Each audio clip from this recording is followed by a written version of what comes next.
함께 읽은 말씀 가운데 5절 말씀에 보면 이런 부분이 있습니다.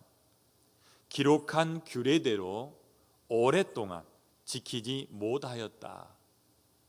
이 말은 히스기야 왕이 다스리던 시대까지 북쪽 이스라엘과 남쪽 유다가 함께 모여서 유월절을 지키지 못했다, 그 얘기입니다. 우리가 잘 아는 대로 솔로몬 왕이 죽고 그의 아들 르호보암이 왕이 되었을 때에 이스라엘은 둘로 나뉘게 됩니다. 북쪽 이스라엘과 남쪽 유다입니다. 지금 우리가 함께 묵상하고 있는 역대상, 역대하는 북쪽 이스라엘 역사를 쏙 빼버리고 남쪽 유다의 역사만 기록하고 있고 남쪽 유다 왕들만 기록합니다. 그래서 르호보암이 왕이 된 다음부터는 북쪽 이스라엘과 함께 모여서 예배할 수가 없었습니다. 중간중간에 남쪽 유다 왕이 북쪽 이스라엘 왕과 왕래하고 서로 결혼하기도 하지요. 여호사밧은 아합 왕과 친인척 관계를 이루게 됩니다. 아합의 딸을 데려와서 자기의 며느리를 삼음으로 서로 왕래가 있기는 하지만 전쟁에 함께 참여하긴 했어도 함께 예배하지는 못했습니다. 아사 왕 때에는 아사 왕의 소문을 듣고 북쪽 이스라엘 사람들이 도망 나와서 이스라엘에 이주하기도 해요. 그걸 가로막기 위해서 북쪽 이스라엘 왕이었던 바아사가 성을 쌓고 북쪽 이스라엘 사람들이 남쪽 유다로 내려가지 못하도록 가로막기도 합니다. 그러나 여러 왕이 지나도록 말씀한 대로 오랫동안 함께 모여서 예루살렘 성전에서 예배하지는 못했다. 그런데 히스기야 왕 때 와서 그 일을 시도하는 거예요. 히스기야의 아버지는 아하스입니다. 아하스 왕은 굉장히 악했어요. 그래서 성전 문도 닫아버리고 못질해버렸어요. 이렇게 하나님으로부터 멀어졌던 유다가 히스기야 왕을 통해서 다시 하나님 앞에 돌아오기 시작하는데 하나님 앞에서 성전의 문을 열고 다시 예배를 회복한가 했더니 유다만 아니라 이스라엘까지도 초청해서 예배하는 거예요. 오늘 함께 읽은 30장 1절 말씀 보니까 히스기야가 온 이스라엘과 유다에 사람을 보내고 또 에브라임과 므낫세의 편지를 보냈다, 이렇게 말하죠. 남쪽 유다 그러면 예루살렘, 북쪽 이스라엘 그러면 에브라임과 므낫세. 또 지역으로 보면 남쪽 끝은 브엘세바, 북쪽 끝은 단입니다. 그런데 이 히스기야 왕이 자기가 다스리고 있는 유다 땅만 아니라 이스라엘 땅에도 사람을 보내었다라고 말하는 거예요. 자기 나라가 아니죠. 바로 윗대에는 전쟁이 있어서 이스라엘 사람들이 내려와서 유다 사람들 20만 명을 사로잡아 가게 됐어요. 비록 사마리아 땅에 도착하기 전에 하나님의 사람이 나타나서 그걸 강력하게 반대하고 막아서 잡아왔던 포로 20만 명을 다시 되돌려주기도 합니다. 그 후에 히스기야가 왕이 됐기 때문에 결코 북쪽 이스라엘과 남쪽 유다가 친한 관계는 아니에요. 여호사밧과 아합처럼, 여호사밧과 아하시아처럼 그렇게 왕래가 있던 때가 아니라는 거죠. 그럼에도 히스기야는 유다 땅뿐만 아니라 북쪽 이스라엘 사람들도 자기 동족으로 생각한 거예요. 아수르에 의해서 침공을 당하고 많은 사람들이 포로로 사로잡혀 갔는데 그 사마리아 땅, 북쪽 이스라엘을 생각하면서 히스기야가 그런 얘기를 하는 거죠. 너희가 여호와께 돌아오라. 여호와께 돌아오면 너희에게서 얼굴을 돌려버리신 하나님께서 다시 너희에게로 향할 것이요, 아수르가 데려가고 남은 너희들에게로 여호와 하나님께서도 돌아오실 거다. 그게 북쪽 이스라엘을 향해서 보낸 히스기야 왕의 메시지였습니다. 자, 오늘 우리가 함께 이 역사 가운데서 살피기를 원하는 것은 그 시대 상황에 히스기야가 사람들을 자기가 다스리는 유다 땅뿐만 아니라 북쪽 이스라엘 에브라임과 므낫세에도 사람들을 보내어서 그들을 데려오게 하는데, 그렇게 하기 위해서 그들이 감당해야 될 일들이 있죠. 그 일을 한번 살펴보기를 원해요. 첫째는 마음이 돌아와야 하겠죠. 너희들이 적이 아니다. 우리 아버지 때에 우리 아버지를 잡아갔던 우리의 적이 아니다. 이 생각을 가져야 돼요. 용서하는 마음이 없이는 그들을 초청할 수가 없다는 거죠. 또 보세요. 2절 보면 왕이 방백들과 예루살렘 온 회중과 더불어 의논했습니다. 자기 독단이 아니에요. 방백들을 불러 모으고 예루살렘 주민들을 다 모아서 함께 주민 회의를 하는 거예요. 그 회의 가운데 의제를 내놨겠죠. 야, 이번 유월절은 북쪽 이스라엘 사람들을 초청해서 함께 드리자. 동의하지 않으면 할 수 없는 일입니다. 그런데 동의가 이루어져요. 2절 말씀 보세요. 왕이 방백들과 예루살렘 온 회중과 더불어 의논하고 둘째 달의 유월절을 지키려 하였으니, 그들의 유월절은 그들 달력으로 말하면 1월 14일이에요. 그런데 1월 14일 날 지키지 않고 한 달을 뒤로 미루어서 2월 14일 날 지키자, 이렇게 말하는 거예요. 민수기 9장 10절과 11절에 보면 하나님이 이런 말씀하세요. 모든 이스라엘 사람들은 유월절을 지켜야 된다, 1월 14일에. 그런데 혹시라도 몸이 부정하거나 멀리 여행 중에 있거나 지킬 수 없는 사정이 생긴 사람들은 자기를 깨끗하게 할 수 없어서 지킬 수 없었다, 그렇다면 한 달을 유예 기간을 줄 테니 그 다음 달 2월 14일 날 함께 예루살렘에 모여서 지켜라라고 말씀하세요. 그 말씀에 근거해서 히스기야 왕이 그렇게 말하는 거예요. 뭐라고 이야기하냐면, 이는 성결하게 한 제사장들이 부족하고 백성도 예루살렘에 모이지 못하였다. 그래서 한 달을 뒤로 미루어서 2월 14일 날 지키기로 하고, 방백들과 예루살렘 주민들이 다 합의하여서 북쪽 이스라엘 사람들을 초청하기로 한 거예요.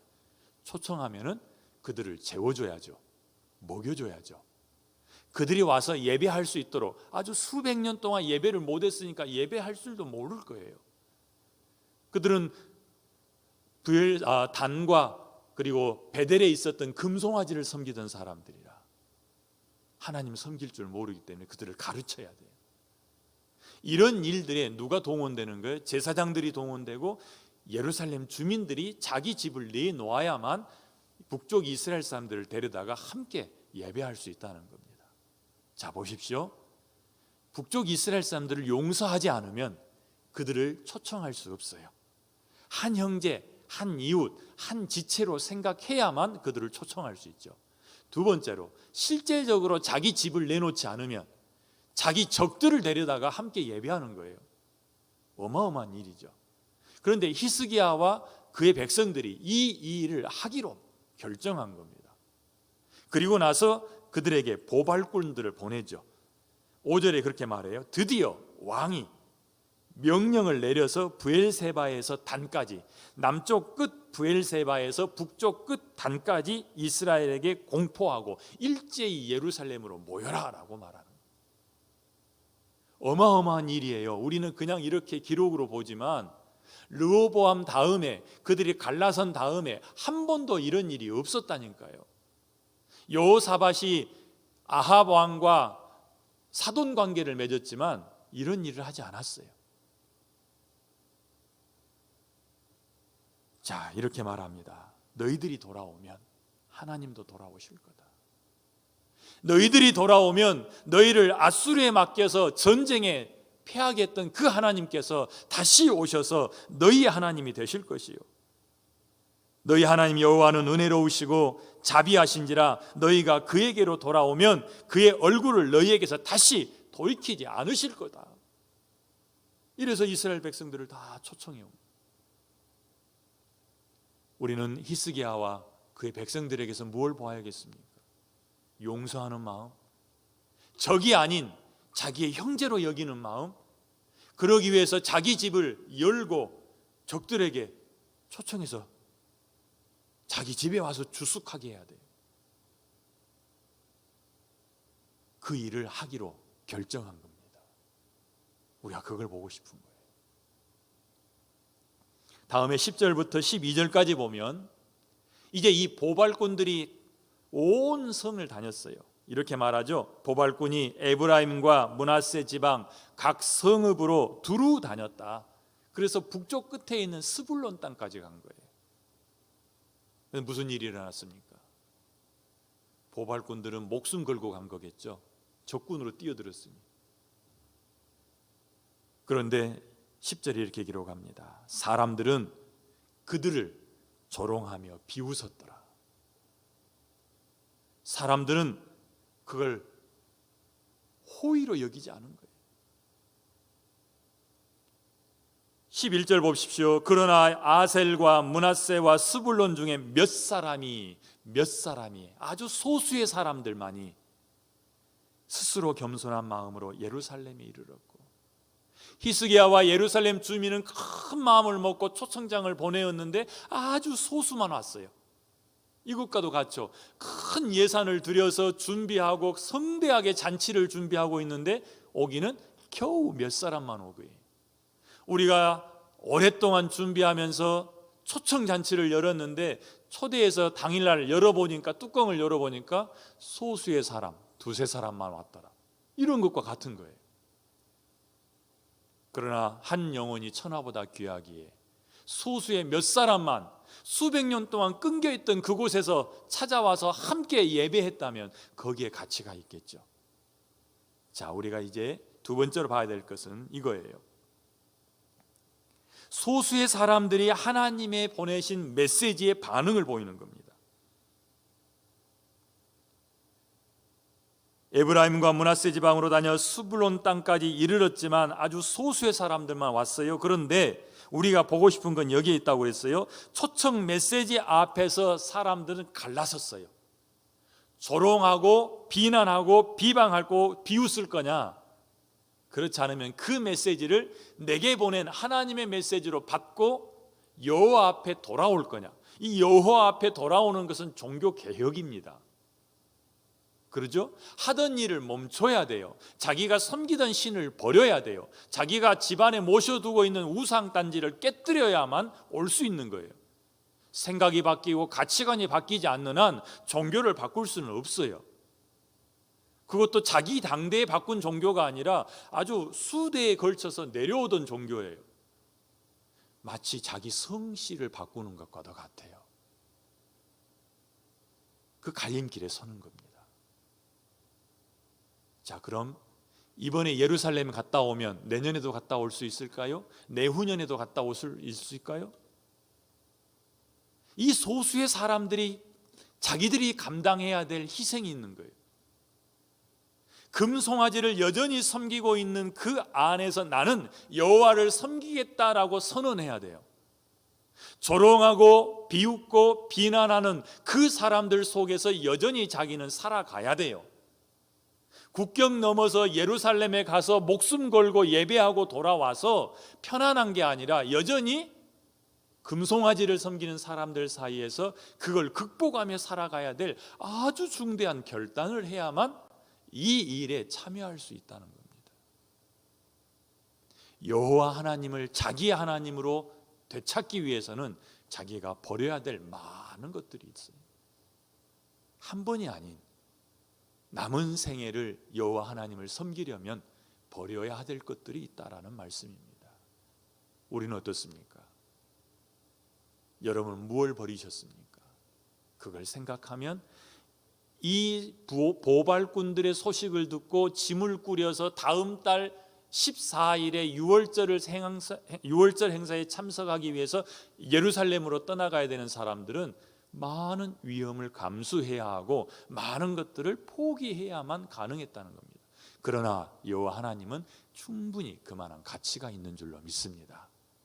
여러분도 그 가치를 알았기에 다 버려두고 때로는 가족과의 갈등도 감수하고서 하나님 앞에 나온 줄로 믿습니다. 그 신앙을 다시금 돌이켜보고 회복하실 수 있기를 바랍니다. 다 놓고 하나님 믿기로 결정했던 그때, 여러분의 부모 세대, 여러분의 선조 세대에서 그 결정을 했었을 때 여러분 가정에, 여러분 가문에 일어났던 그 변화의 바람, 다시 한번 여러분 가정에서 일어날 수 있기를 바랍니다. 그렇게 예루살렘의 소수가 도달했을 때에 하나님께서 일하십니다. 유다 사람들을 감동시키세요. 거기 찾아온 북쪽 이스라엘 사람들이 아니라 남쪽 유다 사람들을 감동시키는 거예요. 12절 말씀 보세요. 하나님의 손이 또한 유다 사람들을 감동시키사, 하나님의 손이 유다 사람들을 감동시키니까 무슨 일이 일어납니까? 그들에게 왕과 방백들이 여호와의 말씀대로 전한 명령을 한 마음으로 준행하게 하셨더라. 왕과 방백들이 보발꾼을 보내서 명령을 내렸던 그 명령이 그대로 진행되도록, 유월절이 성황리에 진행되도록, 하나님 앞에서 예배가 회복되도록, 하나님을 떠난 이스라엘 백성들을 불러다가 그들로 하여금 하나님을 만나게 하는 그 일을 유다 백성들이 솔선수범해서 한 거예요. 너그러운 마음으로 그 일을 진행한 거예요. 거기에 누가 있었다고요? 하나님의 감동이 있었어요. 하나님의 명령 앞에, 하나님의 말씀 앞에 순종하기로 결단했을 때에 하나님의 감동이 일어나고 하나님의 일하심이 나타났다는 얘기입니다.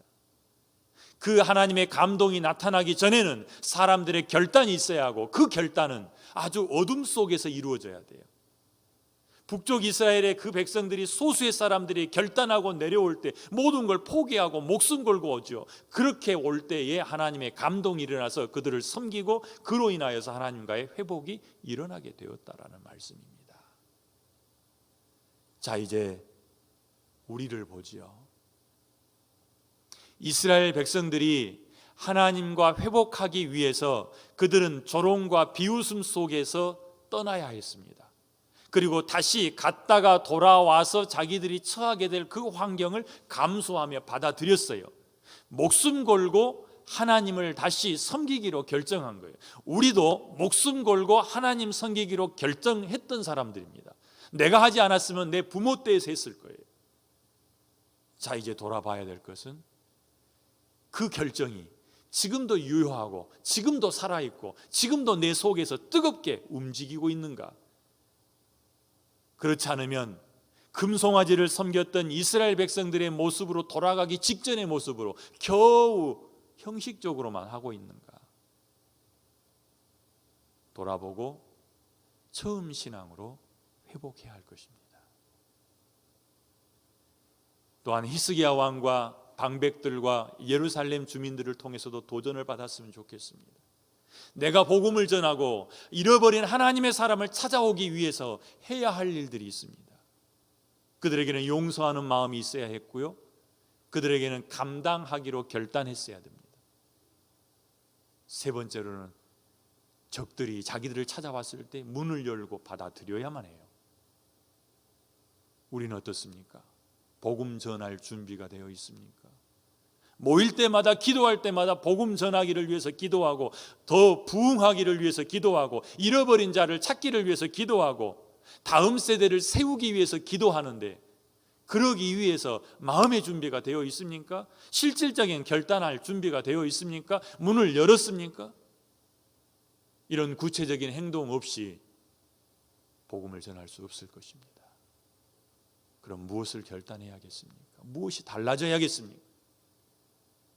그 일이 오늘 우리의 기도 제목이 되기를 원합니다.